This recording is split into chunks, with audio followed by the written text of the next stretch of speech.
चलो देखो इन्हें, थोड़ा सा देख लो, आज बता देते हैं। अभी जो टॉपिक है ना वो 5 नंबर के है, लेकिन अभी समझा देते हैं। अगला दिन जो है क्या करेंगे, इसको लिखवाएंगे। बात सुनो एकदम पूरा ध्यान से देखना। अब जितना लोग अभी समझा देंगे, अब जैसे जैसे समझाएंगे वैसे वैसे घरे से लिख करके आना। कल देखेंगे कि तुम लोग कैसे लिख करके आते हो। बात समझ में है ना? अभी समझा रहे हैं, पहले देखो।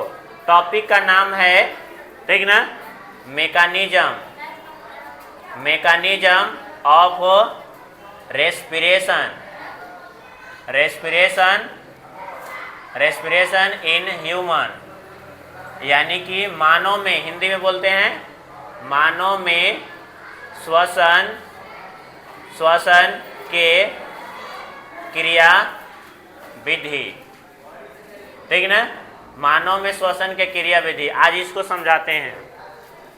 बात समझ में है ना? इसमें क्या क्या सारा चीज है, तो इसको बताते हैं। 10-15 मिनट जो भी टाइम लगेगा। पहले नंबर इसका फिगर, फिगर ऐसे बनाते हैं, ऐसे।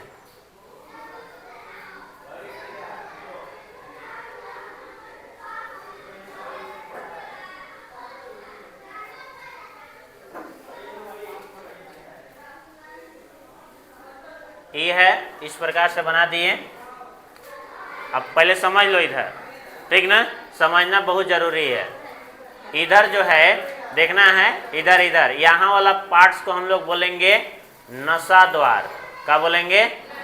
नसा द्वार, मतलब नाक। ये नाक है ना, ये नाक को बोलेंगे, नाक वाला जो छेद है दुगो, इस छेद के द्वारा जाएगा, मतलब इस छेद को हम लोग ऐसे बोलेंगे। इस छेद से जो नली जाएगा उसको बोलेंगे, सामने वाला को नसा द्वार। सामने वाला क्षेत्र को क्या बोलेंगे?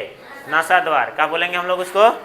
नसा द्वार। थोड़ा सा दूसरा मार्कर यूज करते हैं, ठीक ना। क्या बोलेंगे इसको? नसा द्वार। याद रहेगा ना? अब क्या होगा, इधर क्या है? बाह्य वातावरण। क्या है इधर? इन्हें लिख दे रहे हैं कि बाह्य वातावरण। तो बाह्य वातावरण से क्या जाएगा?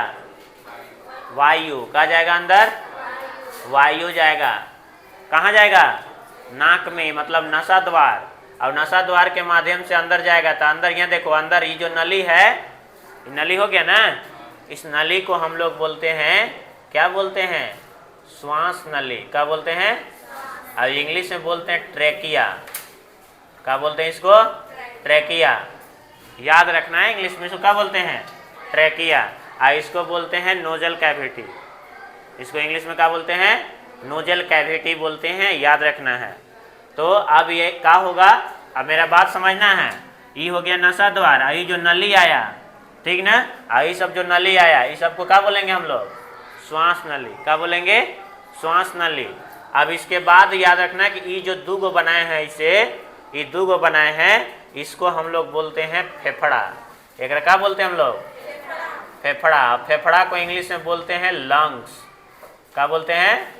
लंग्स। अब इसी को जानते हो, इसी को फुफ्फुस भी बोल देते हैं। किताबिया में फुफ्फुस भी लिखल मिलता है। फुसफुस, फुफ्फुस, ठीक ना, फुफ्फुस लिखा हुआ रहता है या फुसफुस रहता है ना, फुफ्फुस, ठीक ना। याद रखना है, क्वेश्चन आंसर में जी वर्ड आया है इसलिए बता दिए। यानी कि फेफड़ा है, तो फेफड़ा हम लोग के शरीर में क्या गो रहता है? मानव में 2 गो फेफड़ा है, एगो यहाँ फेफड़ा, एगो यहाँ फेफड़ा, 2 गो। बात समझ में है ना? तो अब याद रखना, बड़े बड़े है ऐसा। बात समझ में आ रहा है? अब याद रखना है कि यह जो यहाँ देखो, एकरा में से बहुत सारा ऐसे निकला हुआ रहेगा ऐसे, ठीक ना, बहुत सारा ऐसे ऐसे नली निकला हुआ रहेगा। एकरों में से ऐसे बहुत सारा ऐसे निकला हुआ रहेगा ऐसे। अब एकरे में गोल गोल गोल गोल गोल गोल पूरा ऐसे भरा हुआ रहता है, ऐसे गोल गोल गोल गोल रहेगा, ठीक ना, दाना तरी। अब मेरा बात अभी समझना, जो समझ गया तो क्वेश्चन आंसर भी सब जानते हो, लिख दोगे। अभी जो कथा बता रहे हैं सब क्वेश्चन आंसर में कहानी यही सब मिलेगा। आई फेफड़ा जो है ना, ऐसे बना होता है, गोल गोल गोल गोल, एक गुब्बारा का जैसा होता है। कैसा कैसा होता है? एकरों में एकरों में एकरों में। अभी नाम बता रहे हैं सबके, और नाम याद रखना है कि एक नाम क्या है। ऐसे मान लो बहुत सारा बना दिए, इसे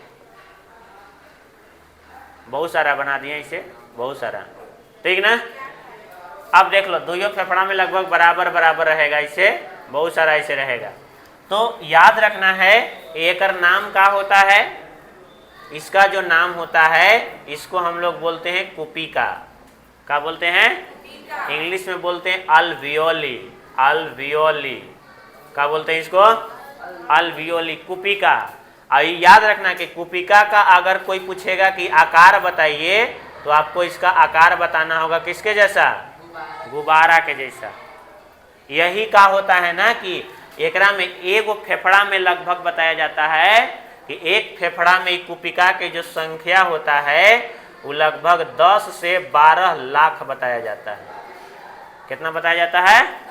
10 से 12 लाख होता है एगो फेफड़ा में। एक स्वस्थ व्यक्ति में कुपिका की संख्या जो होता है वो कितना होता है?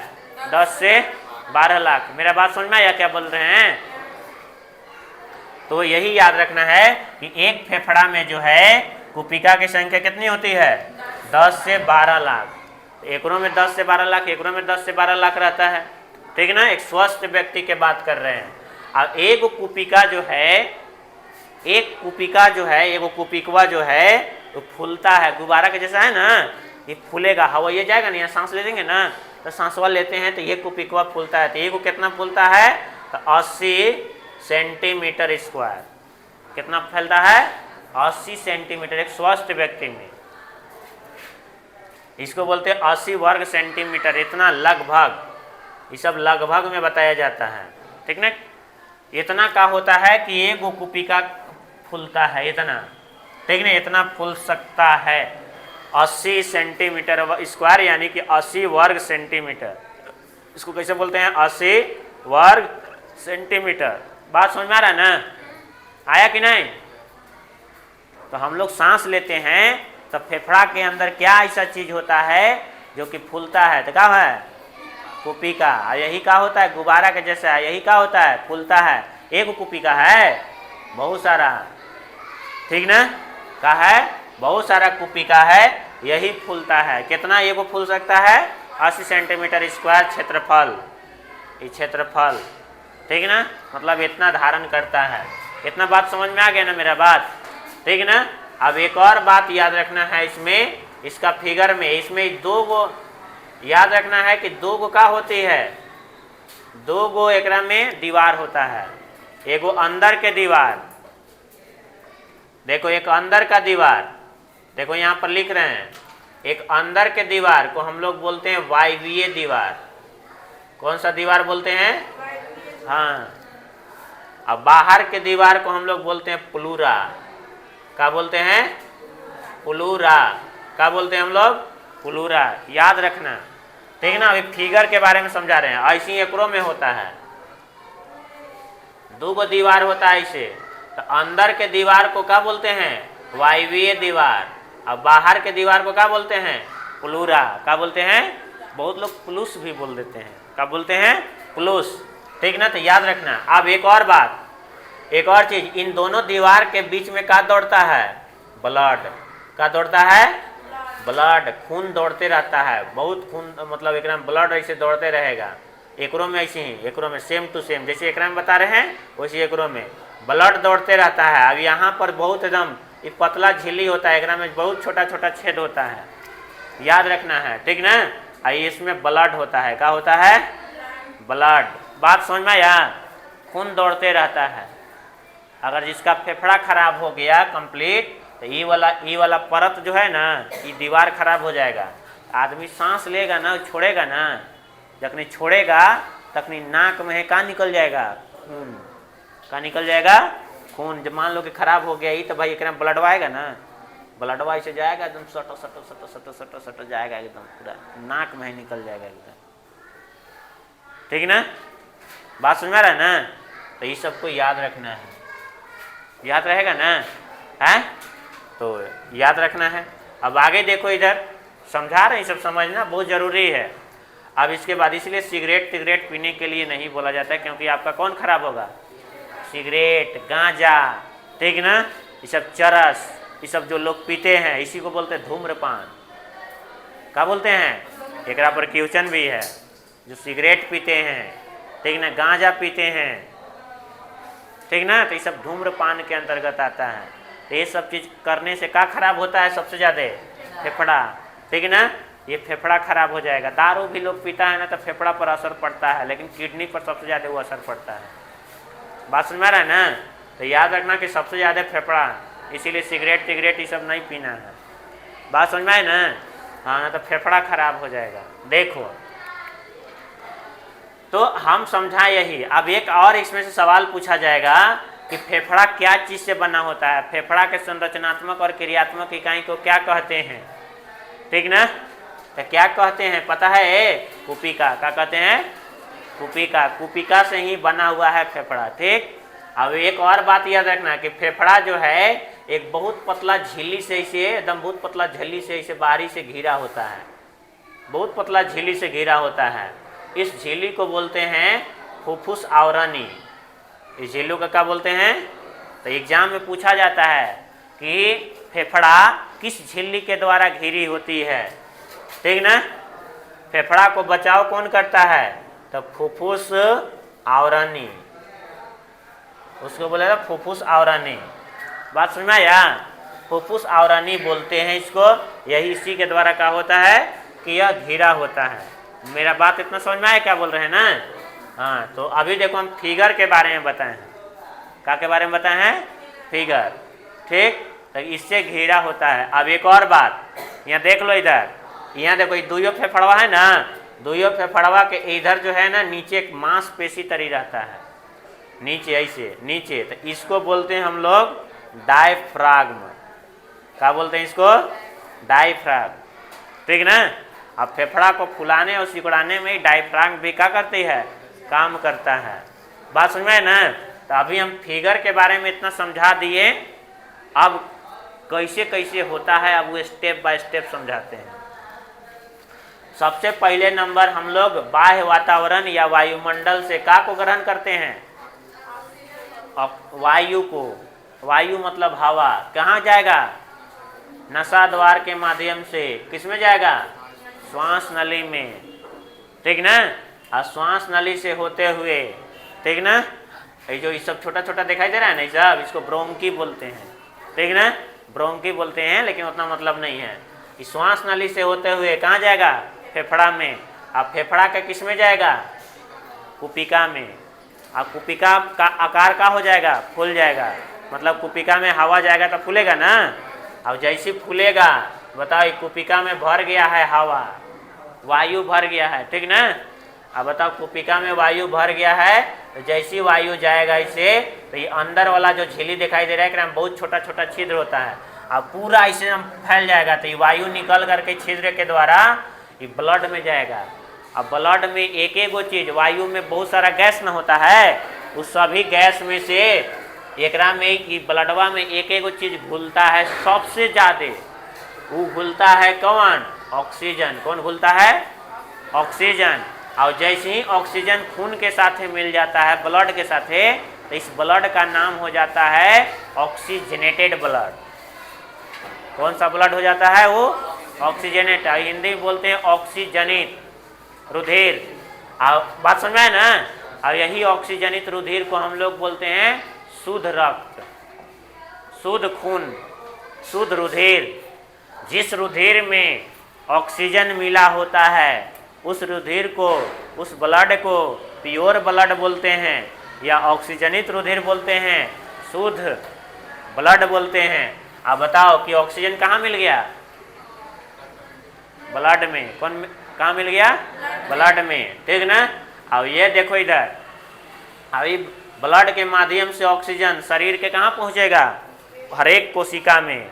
अब कोशिका में क्या विद्यमान होता है? ग्लूकोज। अब ग्लूकोज के साथ कहाँ मिलेगा? जानते हो कैसे कैसे गया? ब्लड में मिला, ब्लड के द्वारा कहाँ पहुँच गया? शरीर के हर एक कोशिका में। और कोशिका में क्या है? ग्लूकोज। आई ग्लूकोज ऑक्सीजन जा करके तोड़ेगा तो क्या बनेगा?